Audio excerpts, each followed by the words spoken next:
Question number 12 के अंदर क्या है कि भाई ये किसी से हुआ क्वेश्चन नंबर 12? 3 टर्मिनल्स हैं इसके एक्स वाई और जेड, ठीक है ना।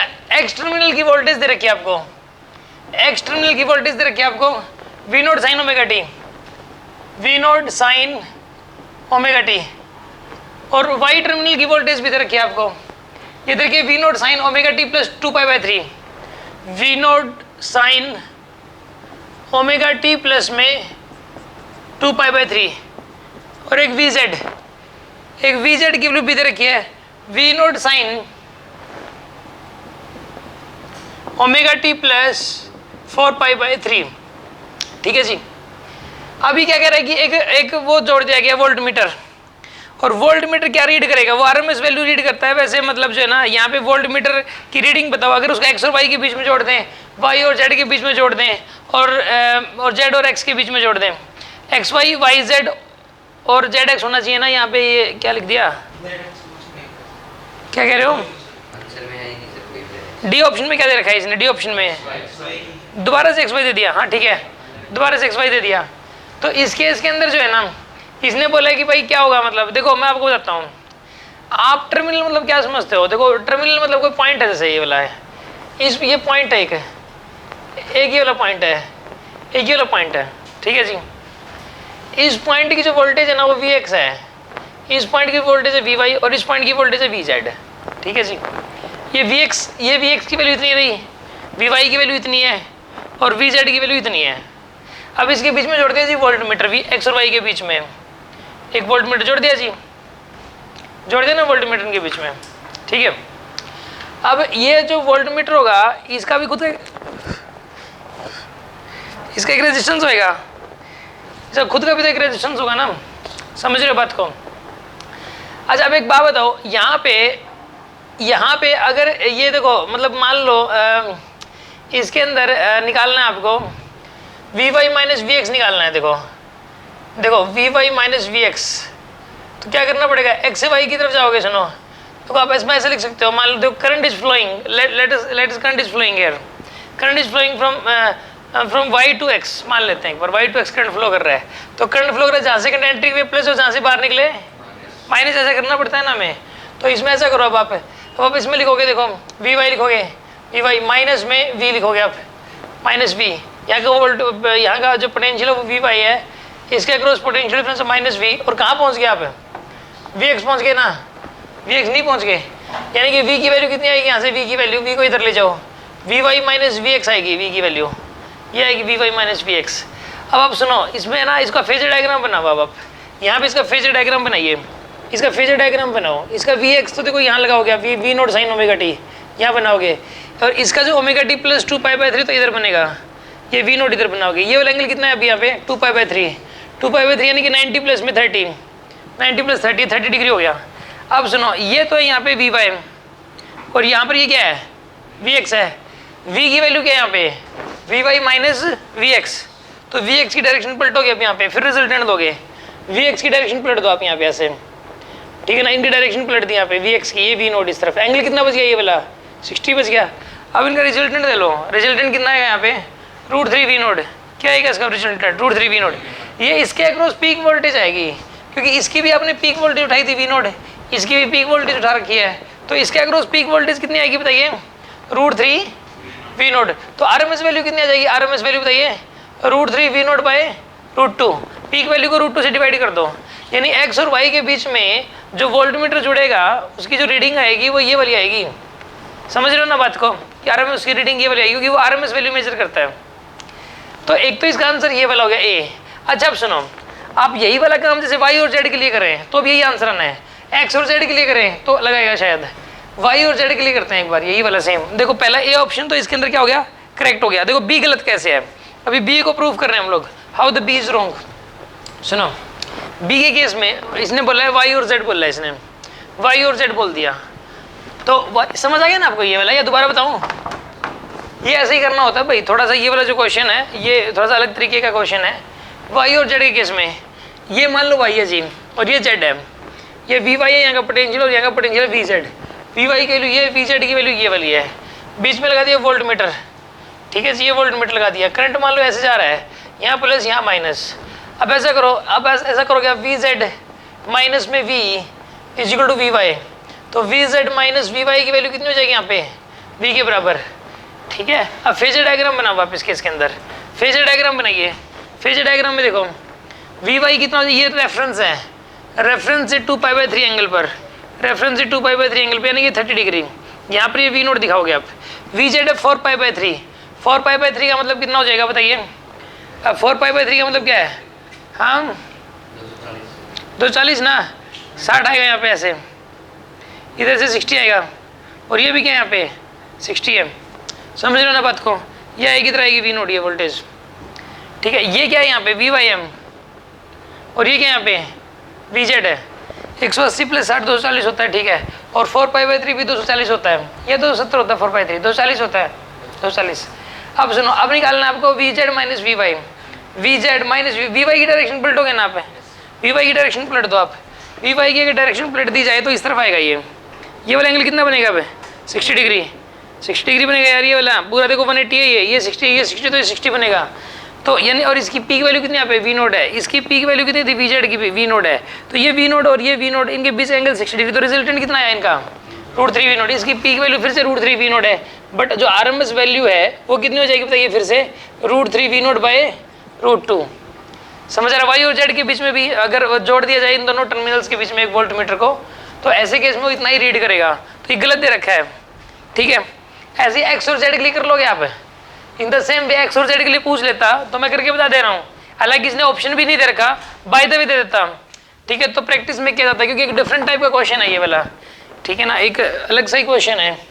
इसके अंदर अगर ये बोल देता कि एक्स और जेड के बीच में पोटेंशियल डिफरेंस बताओ, मतलब जो एक्स और जेड के बीच में अगर वोल्ट मीटर जोड़ दें तो what the volt meter will read, तो अगर ये बोल देता तो आप ऐसा करोगे, इसके अंदर दो टर्मिनल्स ले लिए, एक तो एक्स और एक जेड, इसके बीच में जो एक वोल्ट मीटर जोड़ दिया आपने like this, volt meter connect कर दिया, यहाँ प्लस यहाँ माइनस कर दिया जी। अब सुनो, अब आप क्या करोगे बताइए, इनके बीच में एक्स और जेड के बीच में आप ऐसा करो, मान लो करंट इधर जा रहा है, तो वी एक्स माइनस में नहीं यहाँ से शुरू हो जाओगे ना, वी जेड से शुरू हो, वी जेड माइनस में v is equals to V X. तो v की वैल्यू कितनी आएगी यहाँ से वी जेड माइनस, ये मान लो हायर पे, ये मान लो लोअर पे, वैसे कोई फर्क नहीं पड़ता, चाहे एक्स को हायर पे मान लो, इसको लोअर पे मान लो, वो तो पता है क्या होता है, मैग्नीट्यूड देना हमें, तो पोटेंशियल डिफरेंस बताना था हमें। तो इस केस के अंदर जो है ना, हायर पे कोई भी लोअर पे कोई भी मान सकते हो आप। अब सुनो, उसके बाद नेक्स्ट है कि यहाँ पर ये v is equals to V Z minus V X हो गया। अब आप ऐसा करो, इसके अंदर यहाँ पर ये रेफरेंस ले लिया, ये लाइन रेफरेंस है, यहाँ पे वी एक्स आ जाएगा यहाँ पर इस तरफ वी नोड, और ये कितना हो जाएगा 4π/3, 4π/3 का मतलब कितना भाई 240 अगर ये है तो ये वाला कितना बचेगा 360 में से 240 घटाओ 120 आएगा, ये 120, और ये कितना हो जाएगा यहाँ पे वी नोड हो गया, ठीक है। तो वी नोड हो गया, तो इस केस के अंदर अब इनका डिफरेंस लोगे, डिफरेंस लेके डायरेक्शन पलटनी पड़ेगी, चाहे इसमें से चाहे इसकी डायरेक्शन पलट दो चाहे इसकी पलट दो, कोई फर्क नहीं पड़ता। इसने V Z minus V X दे रखा है, तो वी एक्स यानी इसकी डायरेक्शन पलटोगे आप, यहाँ पर ये वी नोड एंगल कितना ये वाला 60 डिग्री, तो रिजल्टेंट दे लो कितना आएगा फिर से √3 वी नोड, ये पीक वैल्यू आएगी, और आरएमएस वैल्यू फिर से कितनी आ जाएगी यहाँ पे √3 वी नोड बाय √2, ये आरएमएस वैल्यू आ गई। यानी कि चाहे एक्स वाई हो, चाहे वाई जेड हो, चाहे जेड एक्स हो, इनके बीच का जो पोटेंशियल डिफरेंस आ रहा है ना, वो कितना आ रहा है बार बार, आरएमएस वैल्यू जो इनके बीच का पोटेंशियल डिफरेंस है उसकी जो आरएमएस वैल्यू है वो बार बार इतनी आ रही है √3 वी नोड बाय √2। मतलब हाँ 120 डिग्री नहीं पलटना पड़ेगा हमें, क्योंकि यहाँ पर इस सिचुएशन के अकॉर्डिंग पूछा गया है। यार एक बात बताओ आप मुझे, सुनो एक बात बताओ, ये पॉइंट है, यहाँ का पोटेंशियल 100 वोल्ट, यहाँ एक वोल्ट मीटर लगा दिया, यहाँ का पोटेंशियल थी 60 वोल्ट, इसके अक्रॉस पोटेंशियल डिफरेंस क्या है वोल्ट मीटर के अक्रॉस, क्या कह रहे हो माइनस वी एक्स, हाँ यहाँ पे V Z minus V X था ना, ये वहाँ पर भी ऐसा ही था, ठीक है ना, इस वजह से पलटा हमने, पिछले वाले में भी तो पलटा था, पिछले वाले केसेस में भी, क्योंकि यहाँ पर ये V Z minus V X था, प्लस वी एक्स होता तो नहीं पलटते हम। अच्छा अब सुनो, देखो ये क्यों करते हैं हम लोग डिफरेंस, देखो इसका 100 वोल्ट इसका 60 वोल्ट है, बीच में वोल्ट मीटर जुड़ा हुआ है, तो ये कितना रीड करेगा 40, इन दोनों के डिफरेंस के बराबर तो रीड करेगा ये, तो 100 - 60 घटाओगे, और ये साइन या कोस की टर्म्स में अल्टरनेटिंग करंट है, तो इसमें फेजर डायग्राम लेके फिर सब्ट्रैक्ट करते हैं। अगर ऐसे ये तो स्केलर है, सिंपल ऐसा करते हैं नाम लोग, साइन या कोस ना, तो 100 में 60 गया, कितना रीड करेगा ये 40, 100 माइनस 60 सीधा 40 कर देते हैं। अब इसने यहाँ की जो वोल्टेज वो साइन की टर्म्स में दे दी, यहाँ की वोल्टेज भी साइन की टर्म्स में दे दी, तो फेजर डायग्राम के थ्रू सब्ट्रैक्ट करोगे आप, इसमें डायरेक्ट सब्ट्रैक्ट करेंगे हम लोग। आगे ना समझ में अब आपको? अच्छा अब सुनो, ये भी हो गया। अब आ जाओ जी, इसके कुछ एक क्वेश्चंस और रह गए थे। पैराग्राफ 1,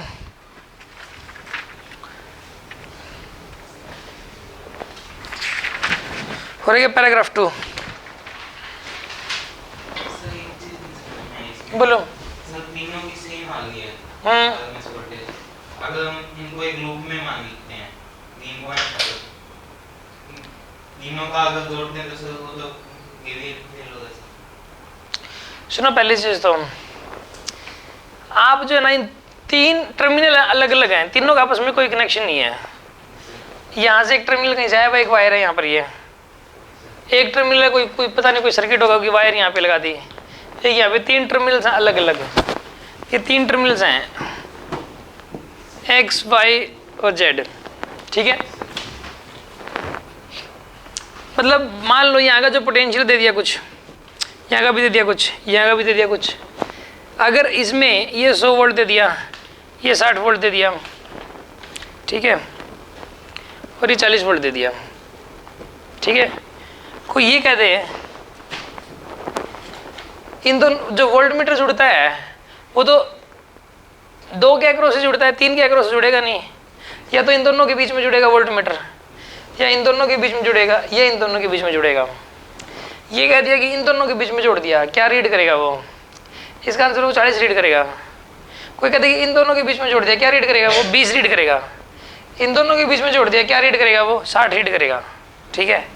अभी क्या कह रहा है कि यहाँ की जो वोल्टेज है वो है V naught sine omega T, यहाँ की वोल्टेज है V naught sine omega T plus 2π/3। सुनो तो सही एक बार है, इसकी वोल्टेज क्या है? V naught sine omega T plus 4π/3। ये बार ये पूरी बात सुन लो और किसी का भी क्लियर हो जाएगा, फिर अपनी बात दोबारा बताना।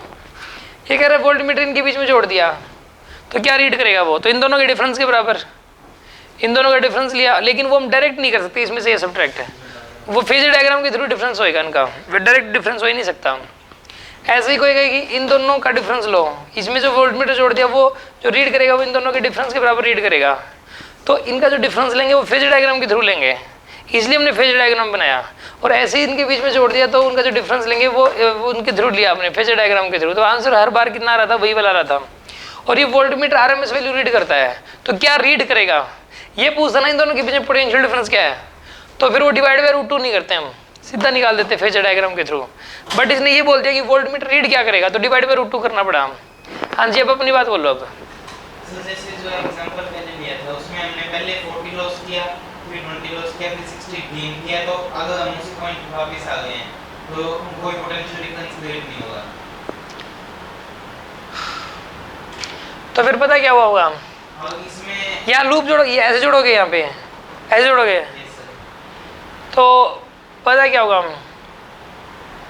इस केस में फिर वो क्या बीच में क्या जोड़ रहे हो? इन दोनों के बीच में क्या जोड़ रहे हो? वोल्ट मीटर जोड़ रहे हो यहाँ पे। सर मान लिया अगर हमने यहाँ भी कुछ जोड़ रहे हो और इसके बीच में सुनो, पता क्या हो रहा होगा फिर यहाँ पे? सुनो ध्यान से, सुनो ध्यान से। यहाँ से सिर्फ वायर जोड़ दिया, आप ये कह रहे हो? चलो जोड़ दी, सारी वायर जोड़ दी। हाँ जी, अब पता क्या होगा? हाँ सुनो भी, सुनो बताता हूँ क्या होगा। ये जंक्शन जो होगा ना, ये पॉइंट है, यहाँ से कोई वायर ऐसे निकल रही होगी, ऐसे बस वायर्स निकल रही होंगी। इस पॉइंट से भी ऐसे कुछ वायर्स निकल रही होंगी, इस पॉइंट से भी कुछ ऐसे वायर्स निकल रही हैं, ठीक है। एक निकल रही है, 2 निकल रही है, 1 निकल रही है मान लो चाहे। अब पता क्या होगा? यहाँ से लेके यहाँ तक करंट की वैल्यू अलग होगी, पता है आपको? यहाँ से यहाँ तक करंट की वैल्यू अलग होएगी और यहाँ से यहाँ तक करंट की वैल्यू अलग होएगी, ठीक है ना।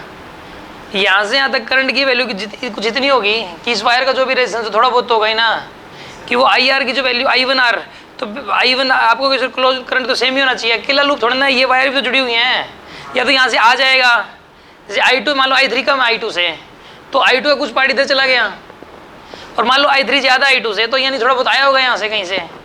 अब सुनो, इसके अंदर ना ये मान लो 100 वोल्ट है, ये मैंने बताया था अभी 60 वोल्ट, ये बताया मान लो 40 वोल्ट है। यहाँ पर I1R का जो प्रोडक्ट बनेगा जैसे मर्जी करके, वो प्रोडक्ट जो है वो 40 के बराबर बनेगा ही बनेगा। यहाँ पर भी I2R का जो प्रोडक्ट बनेगा, I2R2 इसका जो भी रेजिस्टेंस R2 है, इसका रेजिस्टेंस R1 है, इसका रेजिस्टेंस R3 है, I2R2 का जो प्रोडक्ट बनेगा वो 20 के बराबर बनेगा, और यहाँ पे I2R2 का जो प्रोडक्ट बनेगा I3R3 का वो 60 के बराबर बनेगा। समझ आ गया? अभी भी डाउट है?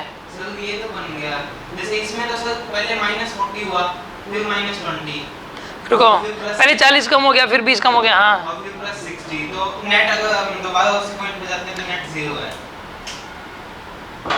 लेकिन उसमें सर पहले +√3V0, फिर -√3V0 और फिर +. सुनो, पहली बात है तो इसमें ये भी होगा, करंट इसमें तो इधर जाएगा, इसमें इधर आ रहा होगा, यहाँ तो करंट ऐसे जा रहा होगा, घटता की घट जाए, यहाँ पे इधर जा रहा होगा, इसमें इधर आ रहा होगा। हाँ बताओ। सर वही तो, मतलब तीनों सेम क्वांटिटीज हैं सर, अगर उनमें से मतलब एक में से दो, या तो 2 पॉजिटिव होंगी या 2 नेगेटिव होंगी सर, उन दोनों में से या तो 2 पॉजिटिव होंगी, या उन तीनों में से या तो 2 पॉजिटिव होंगी या 2 नेगेटिव होंगी। हाँ, तो सर टोटल तो 0 आ ही नहीं सकता ना उनका। मुझे समझ नहीं आई आपकी बात वैसे पूरी, दोबारा बताओ। पहली बात तो वायर ही जोड़ी है, वोल्टमीटर जोड़ रहे हो बीच में? सर वायर जोड़ दीजिए, सिंपल, यहाँ सिंपल वायर जोड़ रखे आपने, इन वायर का रेजिस्टेंस है कि नहीं है? है सर। है ना, रेजिस्टेंस की रेजिस्टेंस नहीं होगा ना, तो अलग अलग पोटेंशियल डिफरेंस की वायर को सीधा कनेक्ट कर दोगे तो स्पार्किंग हो जाएगी, तो रेजिस्टेंस तो है। चलो मान ली बात, रेजिस्टेंस है, ओके। अब X2Y गए हम, ये X2Y गए, ठीक है, X2Y गए, तो सर हमने √3V0/√2 V0 का पोटेंशियल गेन कर लिया सर, मान लिया हमने। गेन क्यों कर लिया? डिफरेंस ले लिया, ये 100 है ये 60 है मान लो, तो सर लूज कर दिया, लूज कर दिया 40 का। एक बार उसकी फॉर्म में नहीं, इसकी फॉर्म में बात करो, 40 का लूज कर दिया, इसमें तो हो रहा है ना, इसमें हो रहा है, उसमें दिक्कत आ रही है, क्या दिक्कत? चलो उसके हिसाब से बात करो फिर। तो सर उसमें हमने क्या नाम है √3V0/√2 का पोटेंशियल डिफरेंस गेन कर दिया या लूज कर दिया सर? ठीक कर दिया, ठीक सर। उसके बाद Y2Z गए, उसमें भी सर उतना ही वैल्यू, अगर लॉस की और अगर उससे अपोजिट की होगी तो Z पे 0 हो जाएगा, अच्छा, और अगर क्या नाम है अपोजिट नहीं की होगी तो Z पे उसका डबल हो जाएगा, दैट मींस √3 × √2 V0 हो जाएगा। एक्चुअली में वही होगा कि यहाँ पर तो उसका मान लो यहाँ तो गेन कर लिया, यस सर, यहाँ लूज कर दिया, यस सर, तो फिर X और Z फिर से यहाँ पे गेन कर लिया। नो सर, तो X और Z के बीच में तो पोटेंशियल डिफरेंस होना ही नहीं चाहिए। नहीं देखो, यहाँ देखो, यहाँ लूज कर दिया, देखो देखो सुनो, यहाँ का V0 है,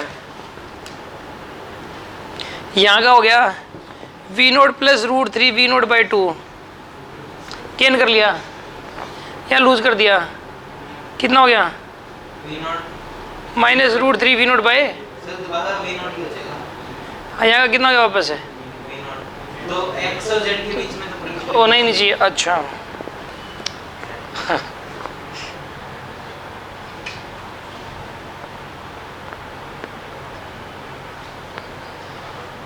खतरनाक सोचते यार तुम भी, है?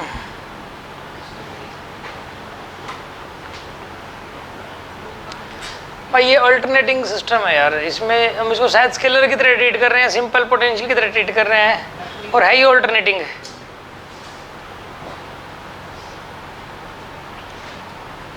सोचते हैं नहीं समझ आ रहा इसमें। मैं एक्चुअली मुझे यही लग रहा है कि हम इसको ट्रीट तो कर रहे हैं किसकी तरह है, सिंपल जो वोल्टेजेस हैं, जो डीसी वोल्टेज की तरह है ये एसी वोल्टेजेस, इसका कुछ चक्कर पाएगा इसमें, ठीक है।